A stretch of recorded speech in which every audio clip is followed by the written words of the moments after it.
Bismillahirrahmanirrahim. Assalamualaikum warahmatullahi wabarakatuh. Salam sejahtera untuk kita semua. Mohon izin memperkenalkan diri. Saya Afan Farosinaga dari BPTD kelas 3 Sulawesi Barat dengan jabatan pengawas transportasi darat.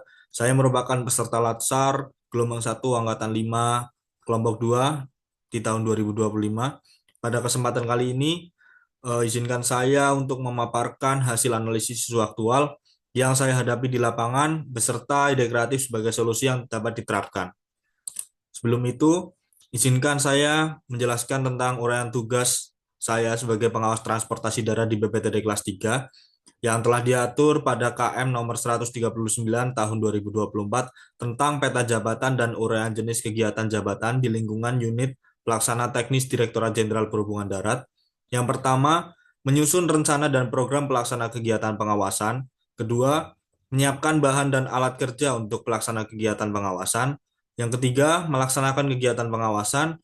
Keempat, mengolah data hasil pelaksanaan kegiatan pengawasan. Kelima, menyusun laporan pelaksanaan kegiatan pengawasan. Keenam, melaksanakan monitoring dan evaluasi pelaksanaan kegiatan pengawasan. Ketujuh, melaksanakan tugas kedinasan lain yang diperintahkan oleh pimpinan, baik secara tertulis maupun secara lisan.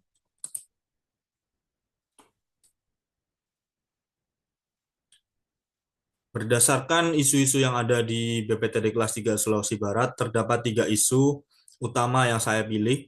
Yang pertama ada kendala monitoring dan pelaporan kerusakan prasarana karena efisiensi anggaran dan jarak satuan pelayanan yang relatif jauh. Yang kedua, kendala pengawasan pengisian data produksi terminal tipe B dan tipe C yang dikelola oleh Dinas Perhubungan. Yang ketiga, adanya praktik percaloan di zona steril pelabuhan. Dari ketiga isu ini, saya melakukan analisis tapisan isu menggunakan teori USG atau urgensi, seriousness, dan growth. Dari ketiga isu ini, saya memilih kendala monitoring dan pelaporan kerusakan prasarana karena efisiensi anggaran dan jarak satuan pelayanan yang jauh dengan mendapat skor tertinggi yaitu 8 yang menandakan isu ini diprioritaskan untuk segera dicarikan solusinya.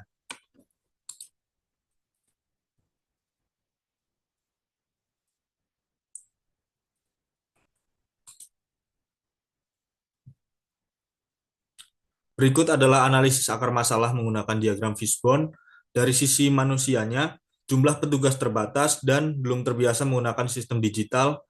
Dari metode, belum ada standar pelaporan atau sistem digitalisasi. Kemudian dari mesin dan alat, koneksi internet tidak stabil.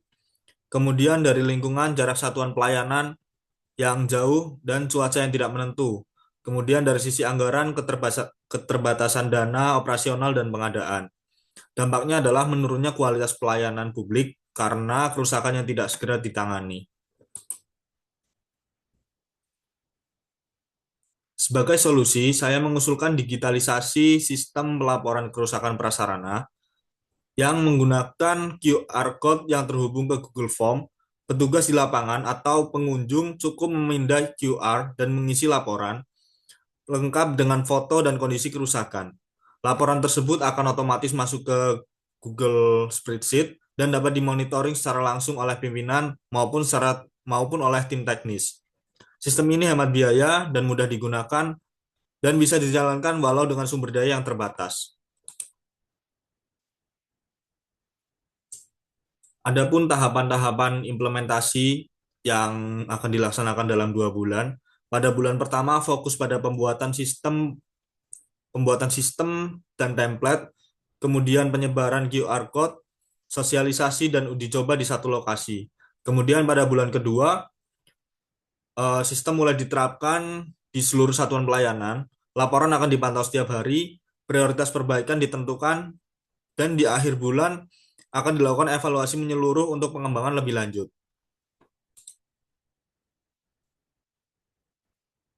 Kesimpulannya, melalui sistem pelaporan digital berbasis QR Code dan Google Form ini, kendala pelaporan kerusakan prasarana bisa diminimalisir. Sistem ini juga murah, cepat, dan efisien, serta meningkatkan responsivitas dan akuntabilitas pelayanan.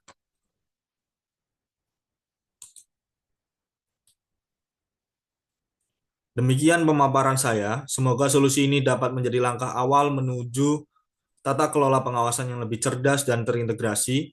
Terima kasih atas perhatiannya.